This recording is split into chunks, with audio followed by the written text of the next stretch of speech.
یہ کل جو ہم نے پڑھا تھا اس مضمون سے آگے کا مضمون یہ ہے۔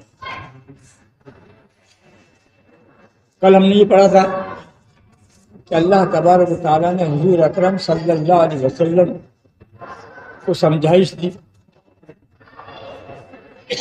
آگاہ کیا حالات سے اور خبردار کیا وحی کے ذریعے،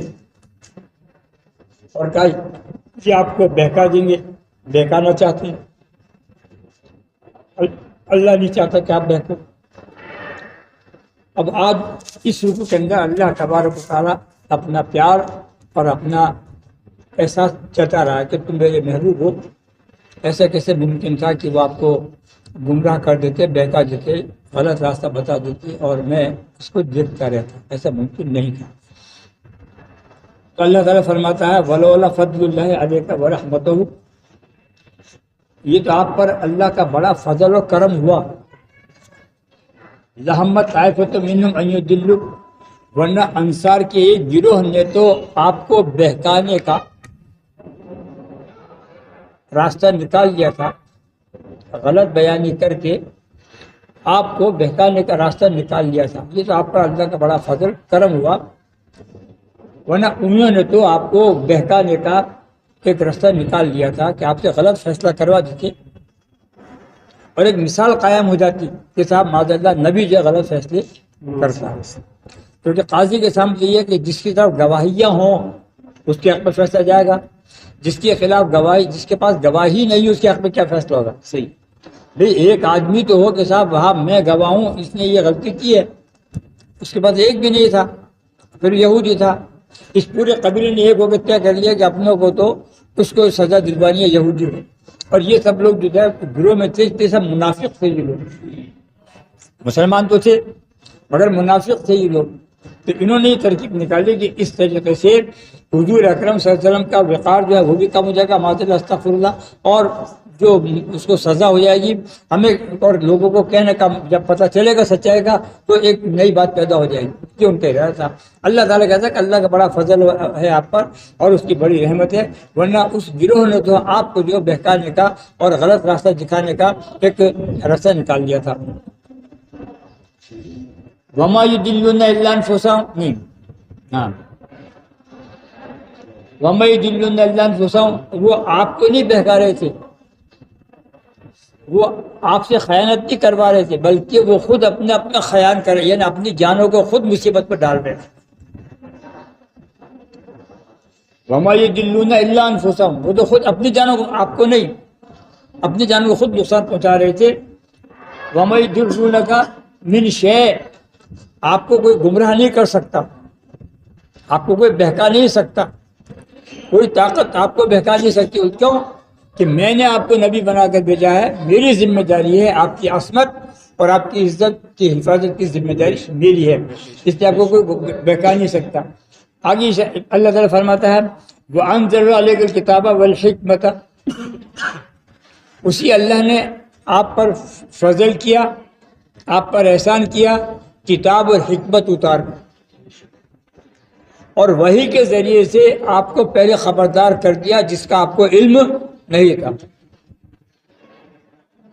والحکمت وعلمک ما لم تکن تعلم، جس کا آپ کو علم نہیں تھا، جو چیز آپ نہیں جانتے تھے اللہ تعالیٰ نے وقت سے پہلے ہی وحی کے ذریعے آپ کو اس کے لیے خبردار کر دیا، بتلا دیا۔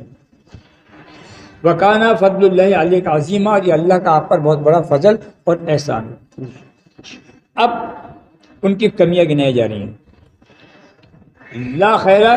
فی کثیر من نجواہم، وہ گروہ جو یہودی تھے، وہ انصار تھے، وہ جو منافق جو سازشیں کر رہے تھے ان میں بھلائی نہیں تھی۔ لا خیر فی کثیر من نجواہم، ان میں کسی طرح کی بھلائی تھی ہی نہیں، ان کی یوجناؤں میں، ان کی پلاننگ میں، ان کی تجویز میں، ان کی تجویز میں کوئی بھلائی نہیں تھی۔ وہ تو برائی کے ارادے رکھے ہوئے تھے نا، بھلائی ہو کیسے سکتی؟ اور اللہ تبارک و تعالیٰ برائی کو پسند نہیں کرتا، بھلائی کو پسند کرتا، تو اس میں ان کی بھلائی نہیں تھی۔ الا من امر صدقہ او معروف او اصلاح بین الناس، بھلائی تو اس میں ہوتی کہ اگر وہ کوئی صدقے کا، کسی کو صدقہ کرنے کا مشورہ کرتے کہ صدقے میں ہم کیا چیز دیں،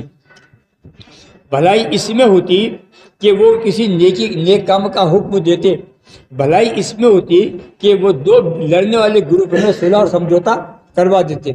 ان کے ان مشورے میں جو اس ایک بے گناہ کو سزا دلوانے کے لیے ان کی سازش تھی، اس میں کوئی بھلائی نہیں تھی، وہ گمراہی تھی۔ وَمَن يَفْعَلْ ذَلِكَ ابْتِغَاءَ مَرْضَاتِ اللَّهِ، اور جو بھلائی کا فیصلہ بھی جو ہے اللہ کی رضا کے لیے ہو، صدقہ کرنا ہو، کسی کو اچھے کام کا حکم دینا ہو، یا کسی میں اختلاف ہو ان میں صلح کرتے سمجھوتا کروا دینا ہو، یہ کام بھی اگر بھلائی کی نیت سے کر رہے ہو تو اللہ کو راضی کرنے کے لیے اگر کر رہے ہو تو اس میں بھلائی ہے، دکھاوے کے لیے نہیں، اللہ کو راضی کرنے کے لیے کر رہے ہو تو اس میں بھلائی ہے۔ فَسَوْفَ نُؤْتِیہِ أَجْرًا عَظِیمًا، اور یہ اللہ کا بہت بڑا فضل اور بہت بڑا ہے کہ کوئی آدمی بھلائی اس لیے کرے کہ اللہ کو راضی کر لے، یہ بہت بڑی کامیابی ہے۔ اب اصل چیز جو آج ہمارے بیچ میں چل رہی ہے، تب سے دیکھیے آج تک، وَمَن يُشَاقِقِ الرَّسُولَ مِن بَعْدِ مَا تَبَيَّنَ لَهُ الْهُدَىٰ،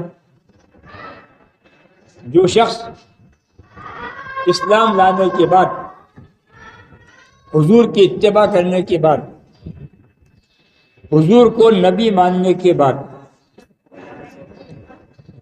ان کی سنتوں کو چھوڑ کر جو تکلیف رسول کو پہنچاتے ہیں، من یشاقق الرسول، جو رسول کو تکلیف پہنچاتے ہیں، سنتوں کو چھوڑ کر، ہدایت پا جانے کے بعد نبی کی سنتوں کو چھوڑ کر جو رسول کو اور کوئی دوسرا، آگے کیا لکھا؟ آگے لکھا ہے وَمَن يَتَّبِعْ غَيْرَ سَبِيلِ الْمُؤْمِنِينَ، اور غیروں کے راستے پر چلتے،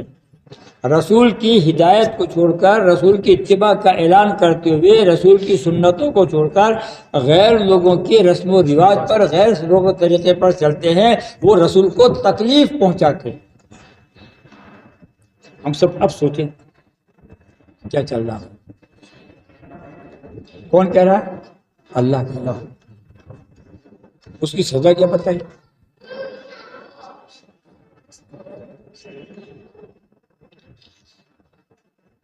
نولیہ ما تولی ونصلہ جہنم، اس کے لیے ہم نے سیدھا راستہ بنا روک ٹوک کے جہنم کا بنا دیا، کوئی روک ٹوک نہیں ہے۔ رسول کو ماننے کے بعد، ان کی اتباع کا دعویٰ کرنے کے بعد، ان کی محبت کا دعویٰ کرنے کے بعد، ان کی سنتوں کو چھوڑ کر دوسرے سارے کام اگر ہم اپنا رہے ہیں، اللہ فرماتا ہے یہ میرے رسول کو تکلیف پہنچانا ہے، اور میں یہ گوارا نہیں کرتا کہ میرے رسول کی اتباع کرنے والا میرے رسول کو کوئی ایذا پہنچائے، تکلیف پہنچائے۔ اس لیے نولی ما تولی ونصلہ جہنم، اس کا سیدھا ٹھکانہ ہم نے سیدھا رخ اس کا جہنم کی طرف کر دیا۔ جہنم کیا ہے؟ وساعت مسیرہ، بہت برا ٹھکانہ، پلٹنے کی بہت بری جگہ ہے، اور بہت بری عذاب کی جگہ۔